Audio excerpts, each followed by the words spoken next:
Nandyal railway స్టేషన్లో విషాదం చోటు చేసుకున్నది. రైల్వే స్టేషన్లో ఎలక్ట్రికల్ విభాగంలో పనిచేసే జైపాల్ అనే ఉద్యోగి రైలు కింద పడి ఆత్మహత్య చేసుకున్నారు. నంద్యాల రైల్వే స్టేషన్లో విషాద సంఘటన గురువారం చోటు చేసుకున్నది. నంద్యాల రైల్వే స్టేషన్లో రైల్వే ఎలక్ట్రికల్ విభాగంలో పనిచేస్తున్న జైపాల్ అనే ఉద్యోగి రైలు కింద పడి ఆత్మహత్య చేసుకున్నాడు. నంద్యాల రైల్వే కాలనీలో నివాసముంటున్న జైపాల్ 25 సంవత్సరాలుగా రైల్వేలో విధులు నిర్వహిస్తున్నాడు. భార్యతో విభేదాల కారణంగా గత 9 సంవత్సరాలుగా విడిగా ఉంటూ 2 కుమార్తెలతో కలిసి జీవనం గడుపుతున్నాడు. పోలీసులు అరెస్టు వారెంట్ జారీ చేయడంతో మనస్తాపానికి గురై ఆత్మహత్యకు పాల్పడినట్లు కుమార్తెలు ఆరోపించారు. రైల్వే పోలీసులు కేసు నమోదు చేసుకుని దర్యాప్తు చేస్తున్నారు. కొన్ని కుటుంబ కలహాల వల్ల మా నాన్న అమ్మతో దూరంగా ఉంటున్నాడు. అది కోర్టులో నడుస్తుంది.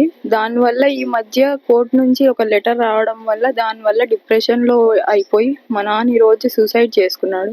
8 years అవుతుంది మా నాన్న మా అమ్మ విడిపోయి దూరంగా ఉంటున్నారు.